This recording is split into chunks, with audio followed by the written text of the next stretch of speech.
நாங்கள் அந்த அந்த பிரச்சனைக்கே வரல. நீங்களாக கற்பனை கண்டு பாரதிய ஜனதா கூட்டணி, பாரதிய ஜனதா கூட்டணி இல்லை, பாரதிய ஜனதா ஓட பாமக பேசிகிட்டு இருக்குது, இப்படியெல்லாம் நீங்களாக கற்பனை பண்ணி ஏசியமாக ஊடகத்திலையும் பத்திரிகையிலும் போடுவதற்கு நாங்கள் பொறுப்பல்ல. நாங்கள் கூட்டணி பேசுகின்ற பொழுது உங்களை எல்லாம் அழைப்போம், தெரிவிப்போம்.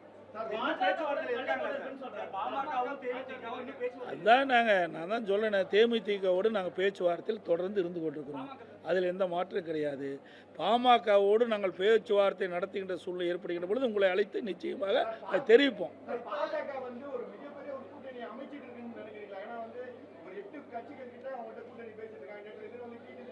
ஏங்க, ஒவ்வொரு கட்சியும் ஒவ்வொரு நிலைப்பாடு உண்டு. அந்த கட்சியை தான் நீங்கள் போய் கேட்கணும். என்னை கேட்டால் நான் என்ன சொல்லுவேன், எங்கள் கட்சியை பற்றி கேளுங்க, நான் பதில் சொல்கிறேன்.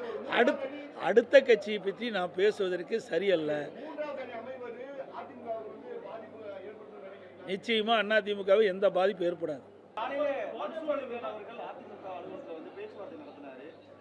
அவர் எங்களுக்கு ஆதரவு கொடுக்குறேன்னு சொல்லியிருக்காரு. அனைத்து இந்திய அண்ணா திராவிட முன்னேற்ற கழகத்திற்கு ஆதரவு கொடுக்குன்னு சொல்லியிருக்காரு.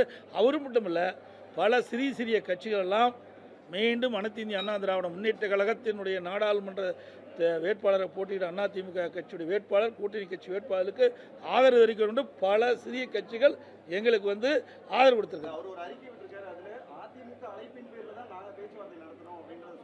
சார், நாங்கள் எல்லாத்துக்கும் வருஷம் அழைப்படுறோம்.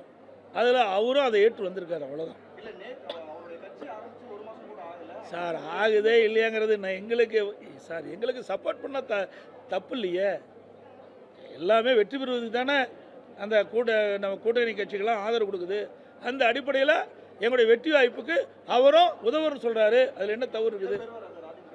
இடம்பெறுங்கிறது வேறங்க, ஆதரவு தான் தெரிவிக்கிறாரு. நிறைய சிறு கட்சிகள் நிறைய ஆதரவு கொடுக்குது, அதுலேயும் அவர் ஒருவர். எல்லாம் உங்களுக்கு தெளிவாகப்படுத்தப்படும்.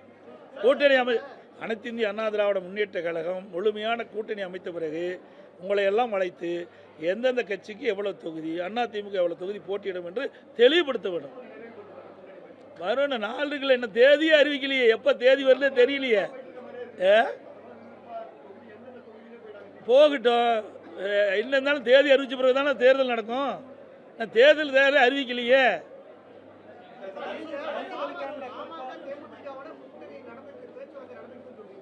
யார் நடந்துட்டு இருக்குன்னு சொல்றாங்க? தேமுதிக தான் நடந்துட்டு இருக்குன்னு சொல்றோம்.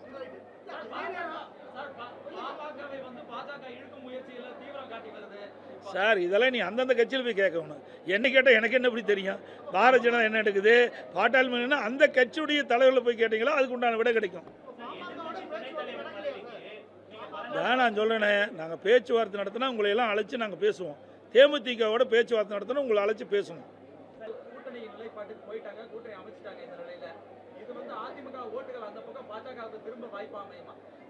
தேர்தல் பொறுத்திருந்து பாருங்கள். தேர்தலில் மக்கள் தான் எஜமானர்கள். யார் வெற்றி பெறுவார்கள் அவர்களுக்கு வாக்களிப்பார்கள். அனைத்து இந்திய அண்ணா திராவிட முன்னேற்ற கழகத்தை பொறுத்த வரைக்கும் பொன்மனச்செம்மல் புரட்சித் தலைவர் எம்ஜிஆர், புரட்சித் தலைவர் அம்மா இருக்கின்ற காலத்திலே பல பேர் வெளியில் போனாங்க. எல்லாமே செல்லாத காசு ஆகிட்டாங்க. அனைத்து இந்திய அண்ணா திராவிட முன்னேற்ற கழகத்துக்கு யார் துரோகம் செய்கிறாங்களோ அவர்களெல்லாம் விலாசம் தெரியாத போவாங்க. அப்படித்தான் இவர்களும் போக போகிறாங்க. இன்னும் தேதியே அறிவிக்கலைங்களே. நாடாளுமன்ற தேதி அறிவித்த பிறகு தானே மற்ற வேலையெல்லாம் நடக்கும். நாடாளுமன்ற தேதி அறிவித்தவுடன் நீங்கள் சொன்ன மாதிரி எல்லா 40 நாடாளுமன்ற தொகுதி பாண்டிச்சேரி உட்பட அனைத்து பகுதிகளிலும் பிரச்சாரத்துக்கு நாங்கள் செல்வோம்.